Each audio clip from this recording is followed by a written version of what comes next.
wakulima wameanza kuona hii pilipili ina faida kushinda mahindi. Mahindi huwa inaisha haraka. Sasa tumeona pilipili inaenda mwaka mzima na inaleta faida kwa family.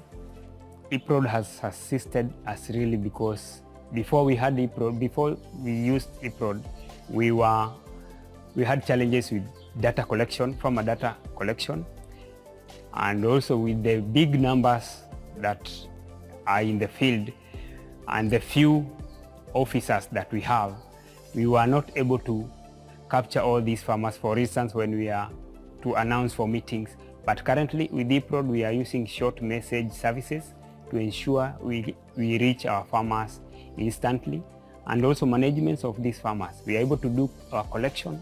We are also able to have reports from the farms through our officers through the same application, unlike before when we used to use hard copies. Hii system ya kutumia simu imenisaidia, manake kitambo nilikuwa nafuata wakulima mmoja mmoja, nitembee niende kwa fulani, kesho tunakutana. Lakini saa hizi vile tunatumiwa ujumbe, kila mtu huwa amejua. Kwa hivyo tukifika hizo masaa, wakulima wote tunakutana pamoja bila kusumbuana. This is Willem van Casteren, and I'm the director of eProd Solutions.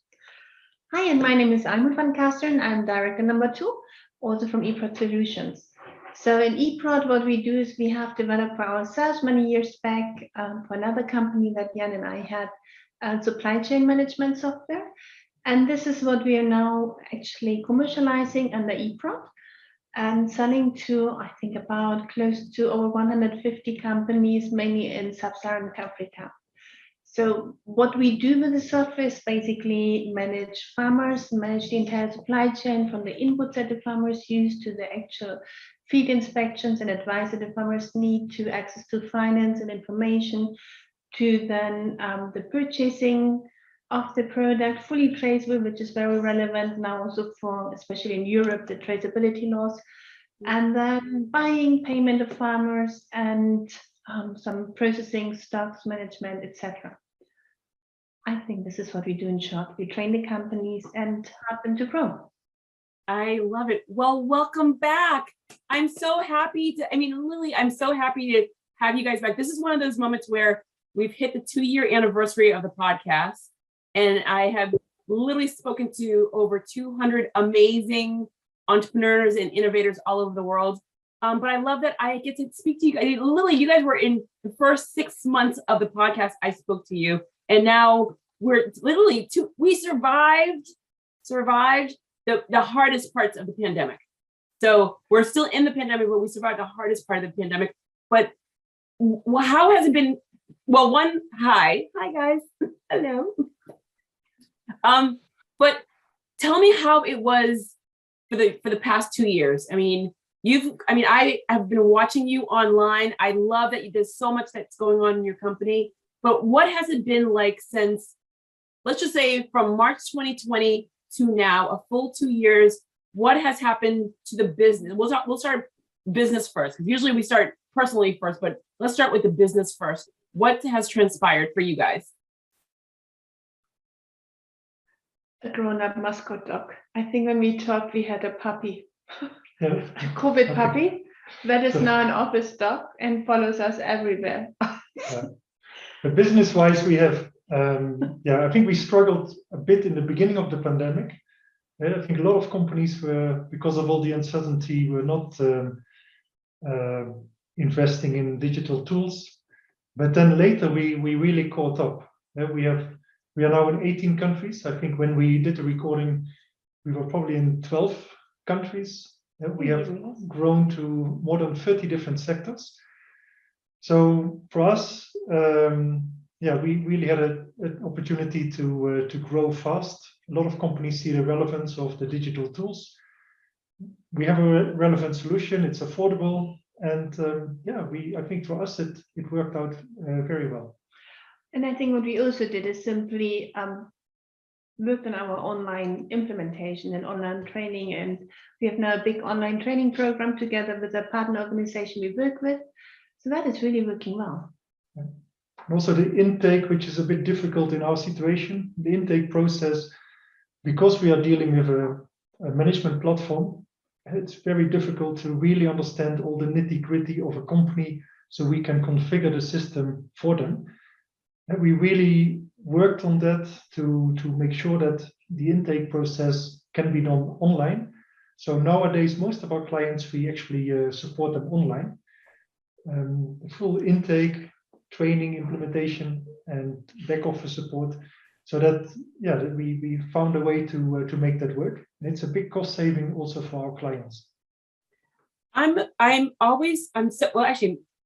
intrigued because prior to the pandemic, as we all know, technology growing fast, but so many people were just like, it's not for me. I don't want to go that route. It's just too much to learn. And then when the pandemic happened, it was like, you had no choice. In order to stay in business, you had no choice. Your company has grown exponentially because of technology. And so talk to me about how was that learning curve for the customers that you were engaging? You've grown in so you're in 18 different countries. That learning curve in different countries are depending on the technology that they have in their countries is whether the technology that you have will work for them.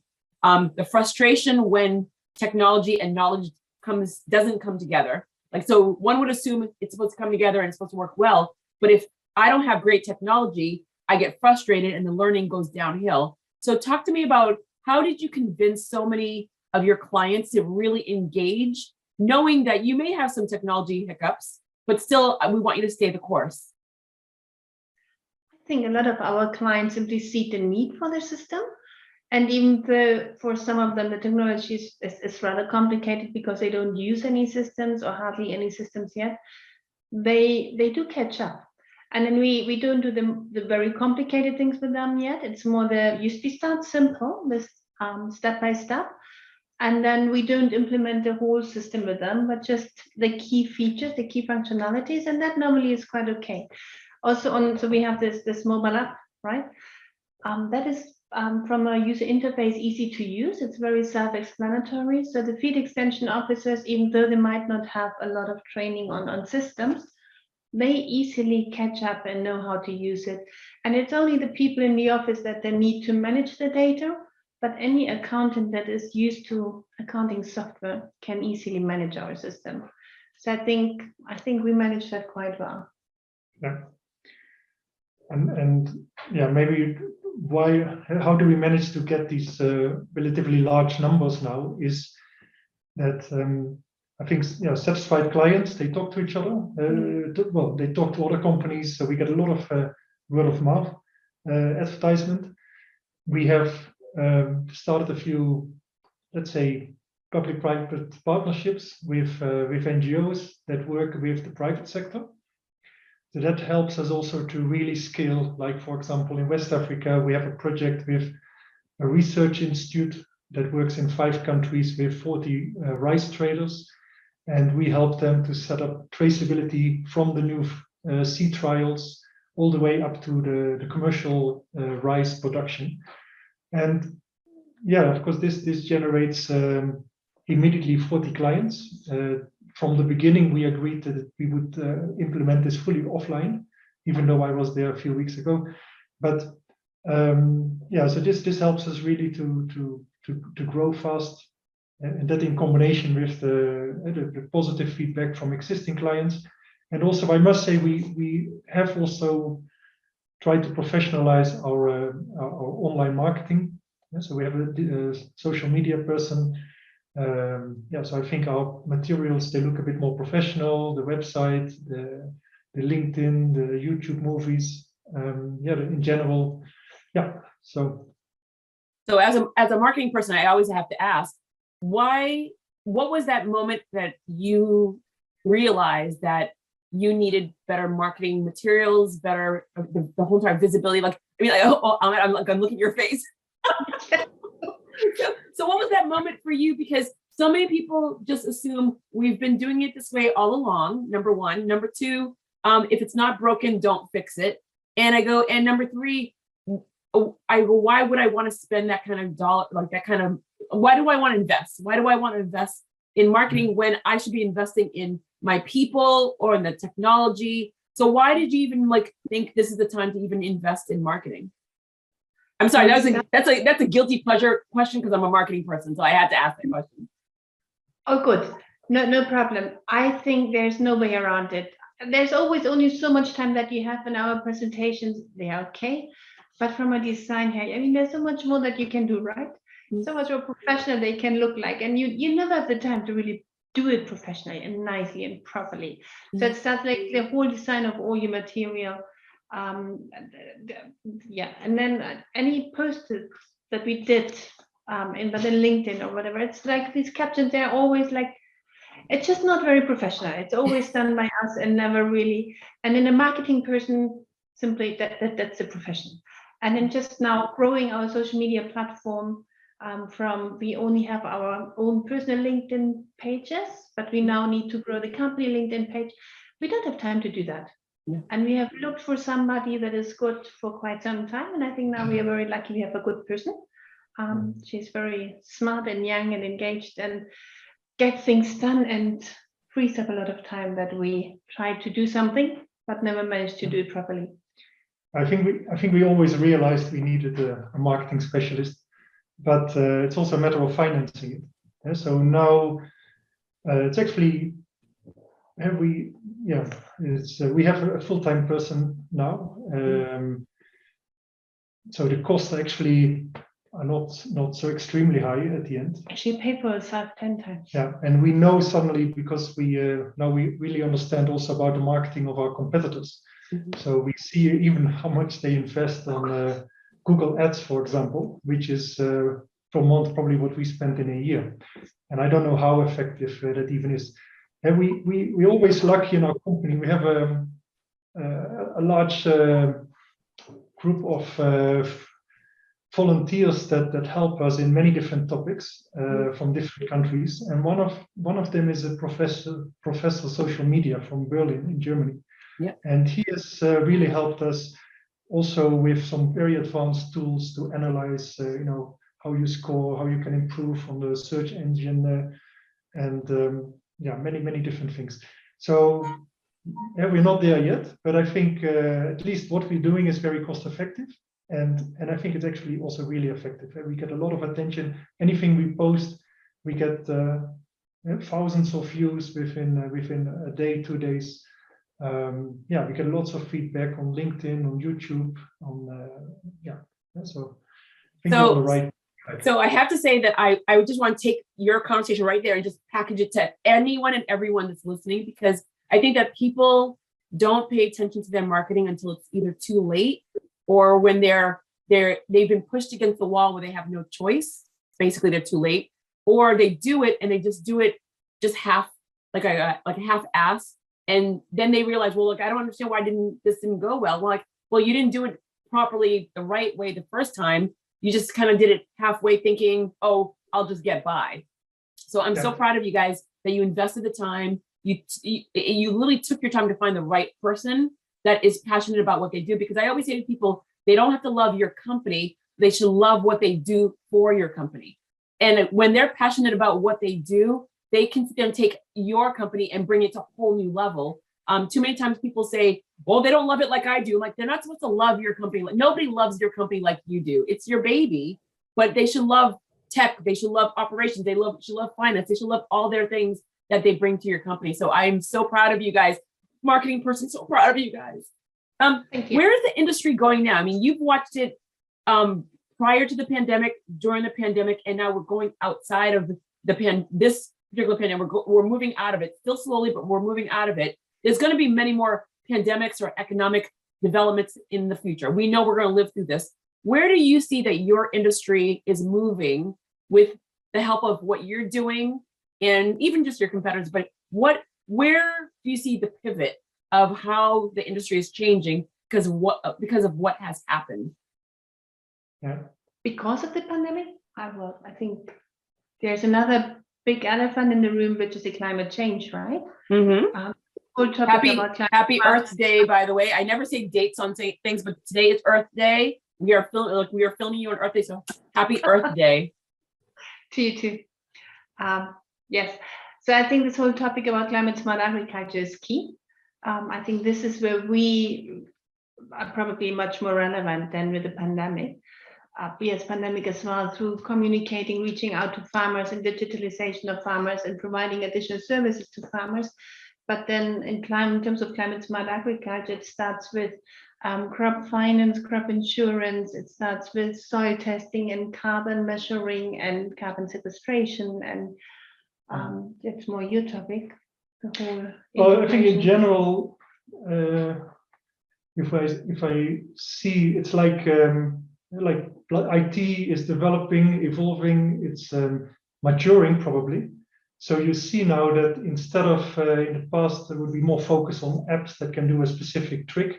Now there is more attention for bigger platforms that basically can offer like a bundle of services. Like Almut describes, you might want to help your farmers to increase the yield. Therefore, you need to make sure they have better varieties, access to finance, advisory services like soil analysis, weather forecast, agronomic advice. So that whole package, this bundle of services, it needs to be managed, and therefore you need advanced platforms like we can offer. And there are a few competitors, of course.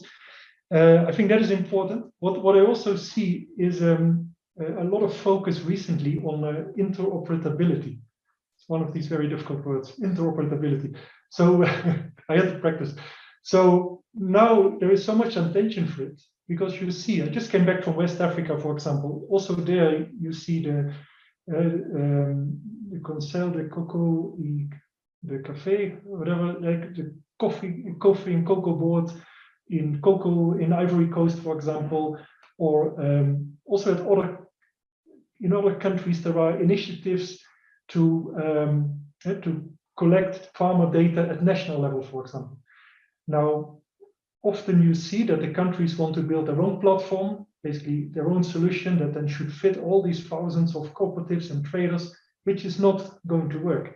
So it makes more sense that private solutions, commercially available solutions and affordable solutions are used by the private sector, and they communicate, they are interoperable with the government platform or with other platforms at different levels.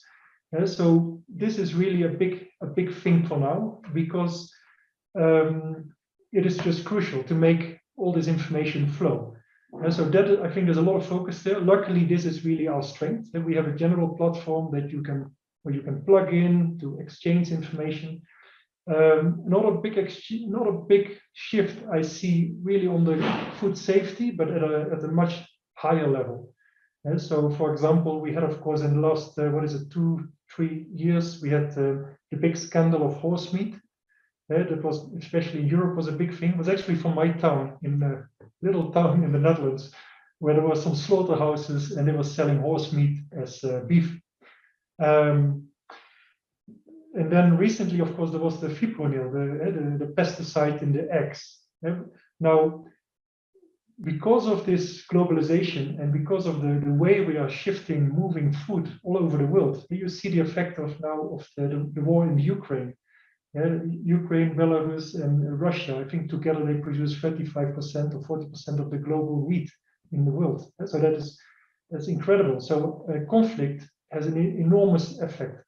So to understand better at the higher level, at the global level or regional level, the traceability, for example, of product, and you need more advanced systems. So, for example, blockchain is a solution there.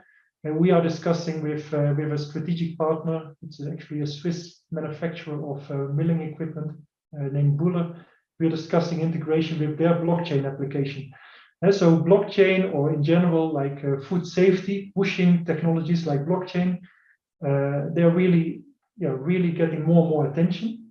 I think for years they have been talking about this blockchain, for example, but now I think, the situation is ready. So blockchain, bundling of services, interoperability, these things are really on the agenda lately, I think. I feel that, and I'm happy that you brought up we are dealing with the environment conflicts that are happening. I mean, again, what's happening between between Russia and Ukraine is really hurting us globally. and people are not even paying attention how it's the ripple effect of that is going to definitely affect all of us. Some of it very, very visible right now, but lots of it will happen in the coming months, in the coming year.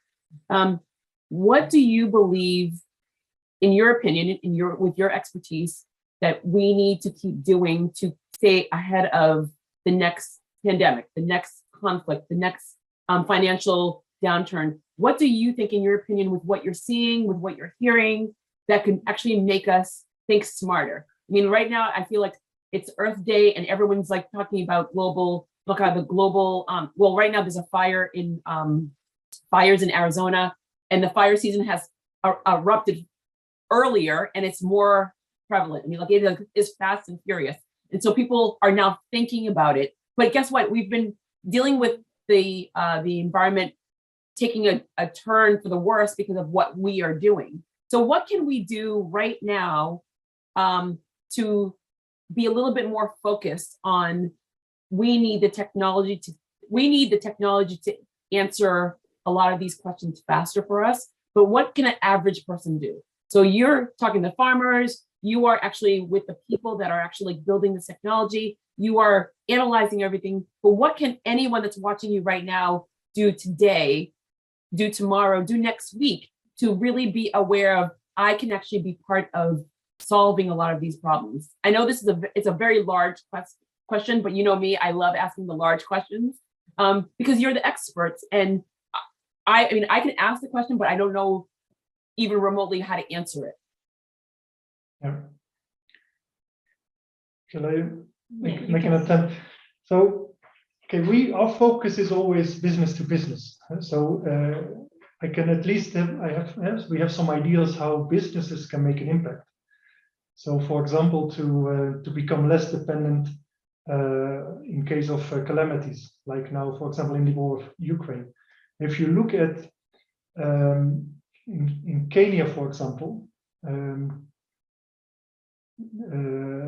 26 million bags of wheat are imported every year, and locally only 200,000 bags are produced per year. So that's almost nothing. Yeah? So they're basically I don't know what the percentage is, but let's say 95% of the import of wheat, of 99% or so, of the local consumption of wheat depends on imports. But may I ask why is that? Well, because I think traditionally wheat was not produced here. It's very convenient to import it. It comes in big boats, no quality issues. It was always relatively affordable. And so in Kenya, or in general Africa, would focus more on maize, for example. But Kenya is quite lucky. There are regions where wheat could grow very well. Now, we have, together with I mentioned our partner, Bühler, the Swiss equipment manufacturer, and actually globally the world market leader. I think 60% of the grains is milled with their equipment globally. So with them, we have started a training institute during the pandemic. It's called africagrainsonline.net. And we offer together a 20-week training course, let's say about half a day a week for the participants. We started in January the first batch, the first cohort, basically with 35 Kenyan millers. And after this, the second half of the year, we will open it up for all over Africa. But these 35 Kenyan millers are trained on 6 topics by Bühler about food safety, milling technology. So this is a generic training. It's not an advertising campaign for Bühler. They do it as a CSR. They are basically helping the millers to improve their processes. And we have 8 modules about outgrower management. So how do you manage contract farming? How do you manage training program in the field, access to finance, different topics. Now, the idea is that the companies should improve the local sourcing and become less dependent on imports. And there, I think, enormous gains can be made. At the moment, for example, let's say a bag of 2 kilo wheat flour costs $1.80, and a few months ago it was, I think, 55 cents. So it's gone up 3.5 times. So this is a huge issue as a consequence of the war in the Ukraine. So companies could actually prepare themselves and find a competitive advantage by just doing more local sourcing. So we can play an important role because we have the tools to enable those companies to work with very large numbers of small-scale farmers, still get the quality and the traceability. So we started this training program. I'm really excited about it. We developed a learning management platform where the millers can basically log in for every module. They can download the reading materials, we upload the webinar itself. There are quizzes and assignments. There is coaching sessions for the individual millers and grain traders. So we actually made it fun by including gaming aspects, gamification. I've never done a computer game in my life, but I studied gamification. I read books. So we put in all kinds of elements to make it more fun. And so the millers are competing against each other depending on the activity, depending on how active they are in the assignments, in the quiz, in the forum, in the chat, they can gain points, and each point basically helps them basically build their own mill and outgrow a scheme. So let's say in the first module it's about milling equipment. Afterwards you can get a badge which represents let's say a pre-cleaner in the mill. So this pre-cleaner can have a capacity between 2 and 12 metric tons per hour, depending on how active you have been in the training course. Now, there are basically 14 different steps in the mill. So there are 6 machines, and there are 8 items basically that you need to organize, like you need to have the banks in place, the training program for the farmers, the different aspects, and then this way you can basically grow and compete with other mills, because those that are most successful, they win. At the same time, we also have a competition, not a competition, let's say a joint mission, a shared mission between all those 35 participants, because if they are successful and they increase the local capacity of producing grain, maize, wheat, then they actually can substitute the imports for local product, which improves the situation of Kenya, because it's better for the millers, it's better for the competition, for the consumers, it's better for the farmers, and so they have a joint mission as well. And so we try to make it fun, and actually this training program we try to also introduce it in French. And we are discussing something similar, but then specifically for the cocoa industry. Mm-hmm. So Willem has a number of training centers all over the world. There's one in Abidjan, Ivory Coast. I just came back from there last week. In Abidjan, they have the Cocoa Competence Center, and together with them, we want to set up a specialized training program online, also free of charge for those involved in the cocoa sector. So I love the fact that you say business to business, because at the end of the day, I always say it's humans, human to human, because if you do not form those great relationships, if you didn't have and provide something that's so enticing for them to grow, they wouldn't be engaged. The businesses can't write the check. So it's always the humans that are really engaged with what you're doing. And I love that they're seeing such value with what you're bringing. So I'm going to switch it, because you just said something, well, you've been saying it, where you're clearly traveling a lot. So you're clearly going out a lot. How has that been for you, where you went from being at home all the time during the pandemic, to now you're going back to traveling and visiting and seeing all these different people, and your company is growing. Are you missing the togetherness of just having your family dynamic, or are you enjoying the whole entire, like, we are open, school's open, we are like traveling again? Like, how is that aspect of from the time that we spoke to now? You mean the homeschooling and the COVID doc? And so we are stuck with a COVID doc that just follows us step by step, room by room, wherever we go into the car. it's quite funny. So it's now the office dog. Everybody loves our dog. Everybody. So the kids are back to school, which is hurtful, extremely hurtful. So yeah, having kids at home is just not very productive. Hard for you or hard for them? I mean, what was hard the most for you guys? I think the kids loved it. Yes, but it's Also, just yeah, I think they also liked to just be with us. And yes. during COVID, I hardly traveled, of course. So that was also nice for me and for the kids to spend much more time together. Now I'm going back to more traveling, but to be honest, I don't want to go back to the situation it was before, where I was away like half of the time. You don't enjoy it so much anymore either, right? No. And to be honest, I just returned from 3 weeks in West Africa, different countries, and yeah, I don't have the same excitement. Let the young people in the team, do the traveling, and I don't mind to travel. It's also important for some of the bigger partnerships, but yeah, I don't want to go back to travel so much. Fortunately, we have really had some big changes in the team. So we have a lot of. We always had these big traineeships for the client relationship team and also for the development team. So now we see after a few years that we developing the junior managers from there. We hired a very experienced chief operating officer. So we have the company has really changed. I mean, my role is changing, Almut's role is changing. We gave ourselves very fancy titles.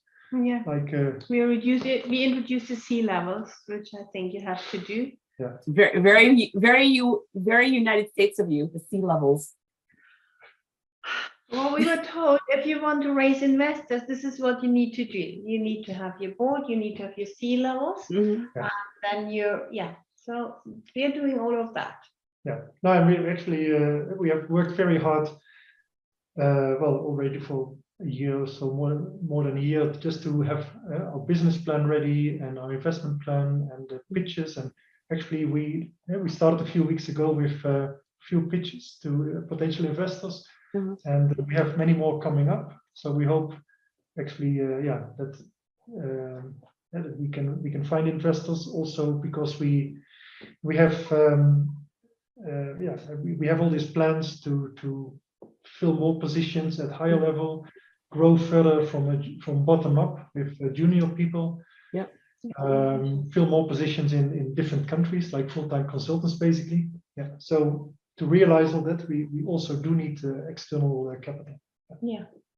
What advice would you give to anyone that's watching you that they have, they can go back and listen to the first interview, and then they're watching you now and they've seen how you've grown. People just assume small business entrepreneurs, innovators, they're always status quo. And when they hear upward tick, they hear the Jeff Bezos, the Oprah Winfrey, they hear the big names. So you have like strong and steady, you've been growing your business. You've taken on advice to actually really focus on getting rid of certain positions, adding other positions.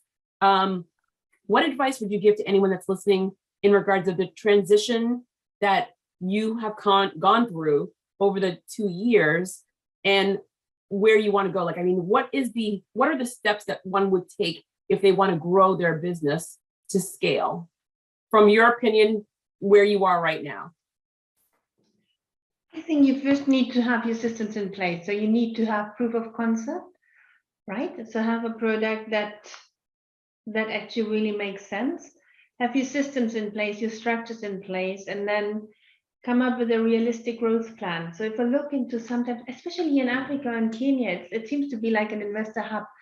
And I sometimes, especially now going through our budgets and the 5-year planning, etc., if I look how much money different people raise versus how much you actually need, I just think for anybody in that sector, you should remain realistic and not get distracted by big amounts of monies, but just really be down to earth and be very.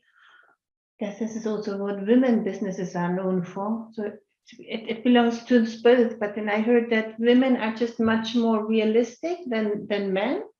So we had this discussion just recently that investment. So men just think always much deeper and much bigger than women do. And I think from a growth perspective, an investor's perspective, just try to remain realistic, because I also heard of companies that then raise too much money and then they are stuck. So we heard about this company that is interested in buying us because they're failing to do what they're supposed to do, and now desperately look for an alternative. So I think this is not a solution. Stick to what you do, stick to what you're good at, develop your concepts, you put your systems in place and structures, and then grow and do what you're good at. And don't try to point in a fish in too many different ponds and dream too big.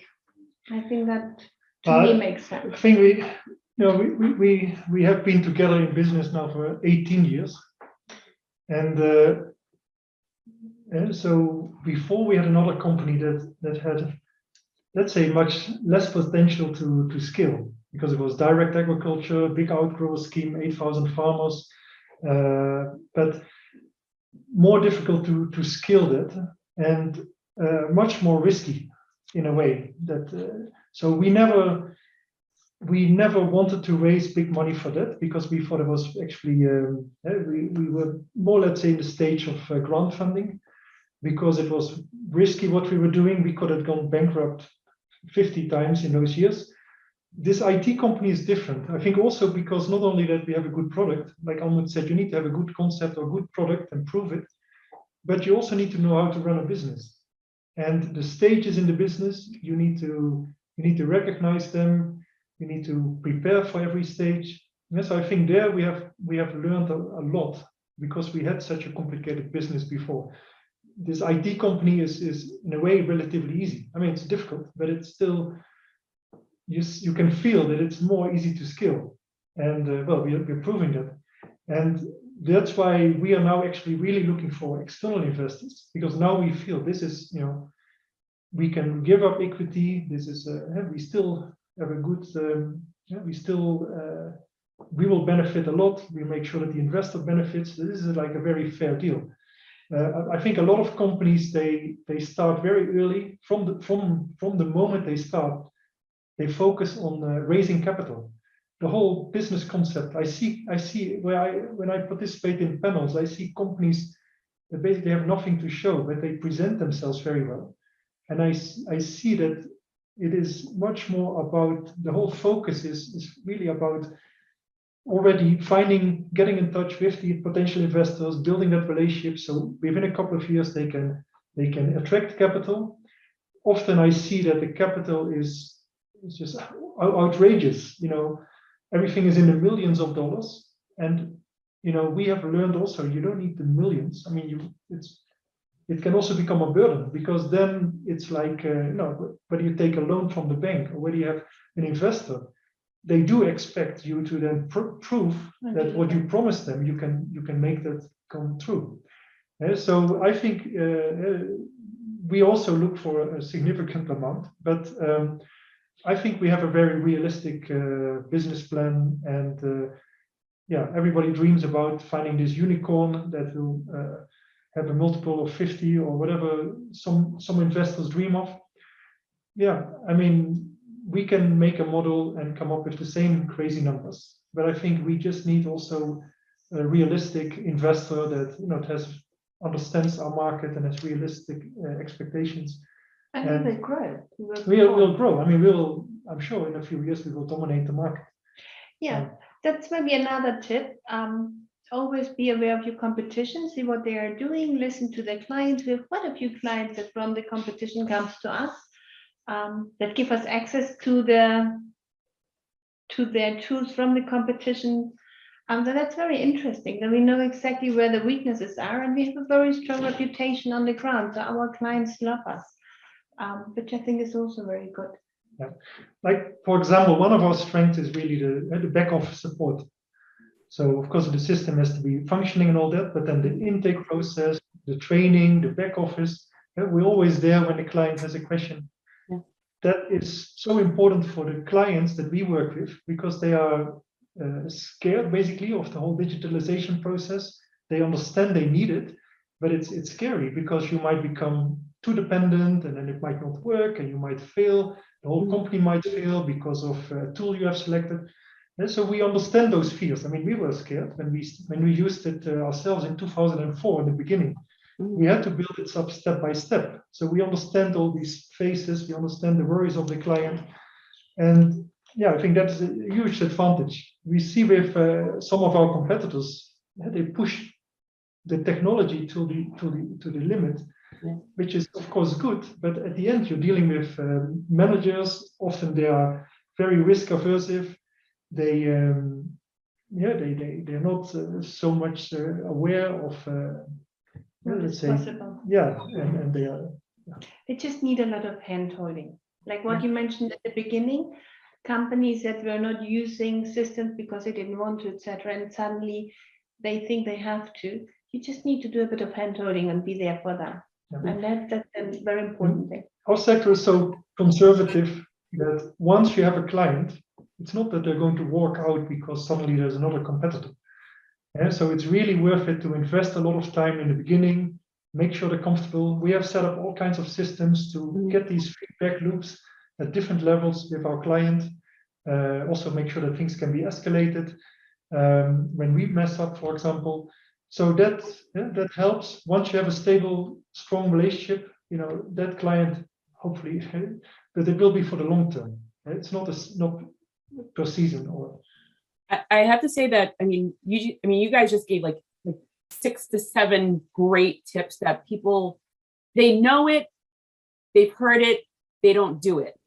And I think that's one of the things where people are just so fast to make the money.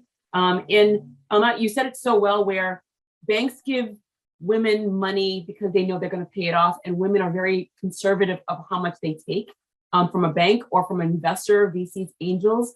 And men do say, they're like, we'll go for the higher number. We're like, well, do we really need the higher number? So I do love that you just said that out loud, because there's McKinsey, Bain, all the big, huge consulting firms have done studies. That was part of my MBA thesis about how I went to like 14 different countries, and it's so amazing how banks give micro loans to women 100% faster than to men, because they know the return is a lot faster. Not to take away from you, Jan, because we love you, but it is one of those moments where what she was saying is it's very, very true to form. And I think it's as the world grows stronger on the technology side, it's going to be more and more apparent of what businesses will grow, who will get the loans, who will get the engagements, but also who will actually get acquired. Get acquired faster. And so I love how you're both giving me the perspective, but not just me, but anyone that's listening, in regards to how you're seeing the business world, how you're seeing it, the best advice, and what you've learned throughout this entire process, and how you've learned from your old business as well as your present business, and how you're helping people. And you just said where sometimes you just have to hold someone's hand. They don't know they need help until they need help. And so just to know that they have a company that they believe in, they've had a bad experience somewhere else, they come to you, they see how other people have said, like, go to these guys, they know what they're doing, and you're educating, which as a former educator, I always say that if you do not educate your clients, you're wasting an opportunity, because you're the experts. And because you're the experts, you are the ones that have to show them something that they just don't know. They don't know what they don't know. So I love, love, love how you said that. I definitely I want to go back to the company, to your family for a split second. You're doing all of this. You're growing, you're bringing in the right people, you're filling in some holes in positions. Are you doing all of this to not today, but to be able to go and grow another business, to spend more time with the family, get acquired? What is the end goal for you in regards to this company? Because you've had a company before that didn't do well. You have this company, but then now you've pivoted and you've added more. What is the end goal for your company and for the bigger picture overall? What's the big picture? You don't have to tell me the secret sauce, but what's the ultimate goal because you spend so much time with the family. You clearly just said that you I mean, traveling is a thing, but it's not the thing anymore. So what do you see yourselves doing? Well, okay. Could maybe just a small remark. So we actually did sell the other company. So it was we did create value in that company, and we sold it last year. So Congratulations. Didn't do as well as we wanted to, but we were able to sell it. So it is that was quite an achievement, I think. But basically, okay. So for everybody, there are different roles in the company. Yes, I think me and Almut, we have managed to set up the company. I think our strength is to set up systems, come up with the policies, recruit. So we can do basically a bit of everything, and I think that is our strength. But now, for example, we have hired a chief operating officer, somebody with 28 years of experience working for NGOs. He was a country director of World Vision. He was a regional director for big NGOs. So he has come in to take over more operational work because the operational burden was quite high. He already indicated he would love to be the CEO, which I think is fantastic. Let me step out in a couple of years or focus more on business development. That's something I enjoy a lot. We never started this company so we could sell it and then basically retire or start something else. If that happens, if somebody wants to invest in the company and they say we can grow the company better without you, fine. If I can stay on board or maybe I get bored, whatever. So that's all open. But for the moment, our focus is, let's say, a few years ahead, where this company has to grow to become a global South, let's say, market leader as a company providing a supply chain management platform. And then after that, we see again. It will take years before somebody will ask me to leave, but I'm happy to prepare our operating officer to take over more of the daily burden because it's a lot. I think really there are different people suitable. Even if this company grows to 100 people, fine. If it grows to 1,000 people, I might really not be the best person anymore to manage it. Let somebody else take over that headache, and I focus on things that I enjoy more. I think actually that Jan will always, and also we will always find something new to be done. So if somebody wants to come and take over completely, I'm sure that we're not short of ideas to start something new completely again.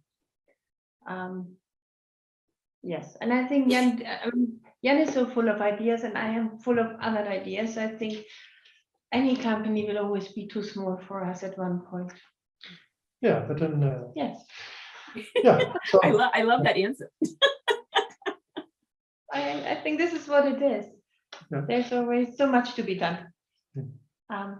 And yeah, I think for me, what would be nice is to see the company in good hands and eventually move on and start something afresh again. I mean, something I can say, I think we're both very proud of, that the other company, even though we couldn't scale it as much as we wanted, we have sold it. Somebody is taking care of that company, growing it further, and who also has the capital and the ambition, and we are supporting the new owner to achieve that. And yeah, that feels very good. It would feel terrible if we had closed it, or if we had sold it to somebody that it would have a completely different vision. So we have also a few aspects in this company which are a bit contradicting if you just purely want to make money, but we still do it in our own way. Like, for example, we really want to make sure that this product is available for the really small and the weaker companies, that it's affordable.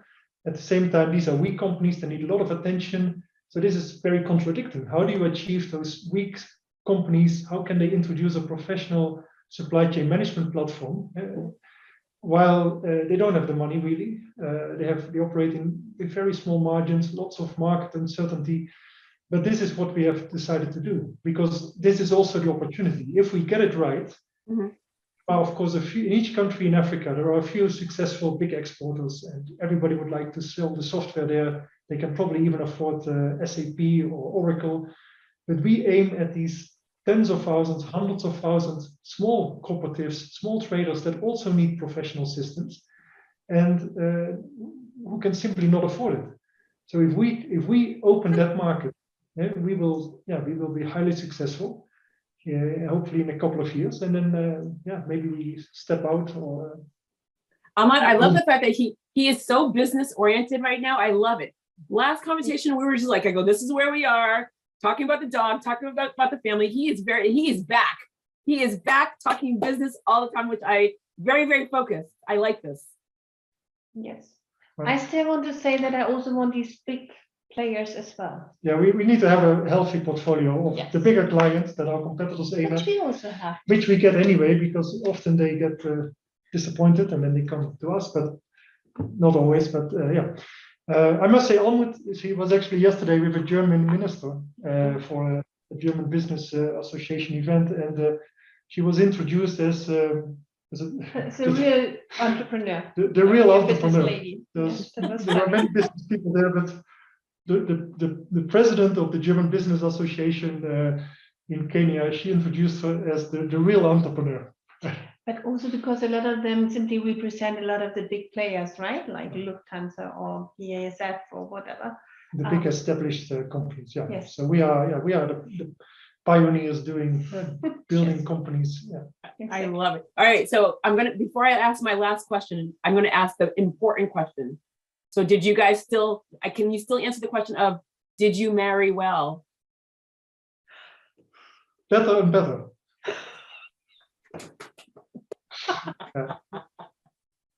There were moments that we were fighting in front of the staff, and I think we have really improved. Come on, Mary. No, awkward. I think I would not want to have married anybody else. But sometimes you wonder, but that was a good choice. Yeah, no comments. No, awkward.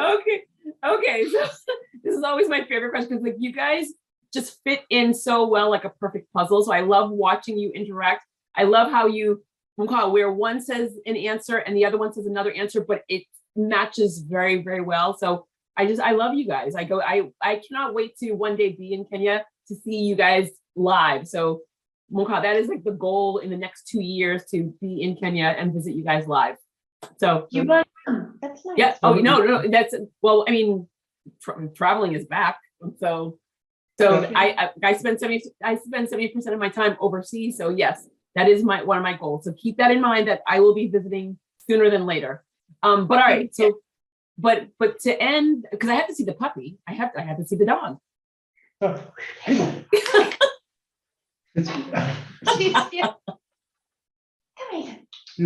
She's sleeping. She's sleeping. Where? Oh, there she. Oh, she's beautiful. Wait, is she a Ridgeback? Yes. Yeah. I love one of my girlfriends has two. Well, she has one now. Oh, beautiful. They're good dogs. They are such good dogs. They are very good dogs, but so attached. Honestly, I once I walked around the pillow, and then she followed me walking around her pillow, and then I walked again around the pillow, and she followed me. She just follows me on every single step. When they say unconditional love, that's unconditional love. Like, because no matter what you do, they will always be there with you. I love it. Oh, beautiful. Oh my God, I'm so happy that you have a Ridgeback. Those are great dogs. I'm so happy. Because not a lot of people even know what a Ridgeback is. But the second I saw you could see it on the back. Yes. Good job. Okay, so I have taken so much of your time. But I always, as you know, we end the same way. No matter how many times I speak to you, we always end the same way. So we're gonna have 4 answers here. If you had a personal ask and a professional ask of anyone that's listening to you right now, what would be your personal ask and what would be your professional ask? My personal ask. Well, I wouldn't mind, not to go back to the traveling like before, but that's of course also immediately work related. But I would like to spend more time with the family and with my wife. And professionally, I'm a bit boring, but also, the workload is a lot. So it would be nice if we really can fill some senior positions and you know, make sure that some of the workload disappears from my shoulder. Yeah, that would be nice. I have a professional ask for everyone. So that implement climate smart activities wherever you work, whatever you do, think of what you do, whether it's with fertilizer or chemicals, or whether it's whatever it is related to, just think about climate. And the personal is very closely related to that. As much as I love having him at home, it's similar, like something like the 3 R's: reduce, reuse, and recycle, right? Your husband? Not the husband. Maybe reuse.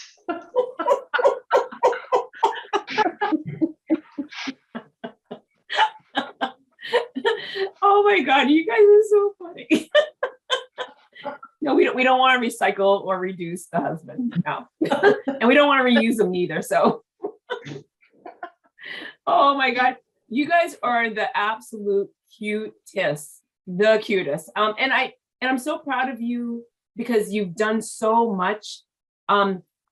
It's shocking how fast this 2 years has gone by.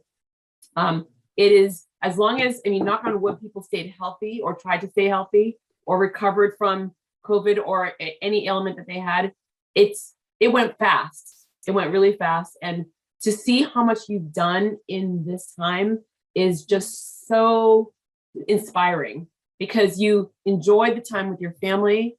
You enjoyed really spending time with the kids. Because I remember you were saying last time where sometimes if they don't want to do schoolwork, go play, go watch you. You let them be kids. And I think that took pressure off of you, and it took pressure off of them. But you enjoyed the family unit. Your pandemic dog is beautiful and loves you unconditionally. But you grew your business. You grew I mean, with all of that, you still found time to balance, and it wasn't easy, but you found time to grow your business, to get one business got acquired. And I'm bravo. I mean, you are so inspiring in so many different ways. And the biggest part, you did it as a team, husband, wife team. I mean, that's huge. And you didn't kill each other. You did it as a team. So you probably aren't even aware of it until someone says it out loud, but you guys did a lot in 2 years, and you're still smiling and you're still kidding around and you're still looking at each other like, yay, like, good. That's all I'm going to say. 2 thumbs up. Thank you. Great. Thanks a lot, Jodi. Oh my God, thank you. And again, until the next time, I always say this is never going to be the last time. But I mean, I will always keep an eye on you guys. I will always watch what you're doing. And I'm like, whenever you need me, just let me know you need me, and I will always be there for you. Great. Just come in 2 years. That would be fun. Then Again, it's one of those moments where people are like, when are you coming to? I know. I go, as long as you get boosted, as long as you have your shots, as long as you have your paperwork, they let you in, and I will come. That's great. All right, my friends, have a wonderful, wonderful day. And again, happy Earth Day. Yes, happy Earth Day to you as well. Happy Earth Day. Okay, thanks. Bye. Bye-bye.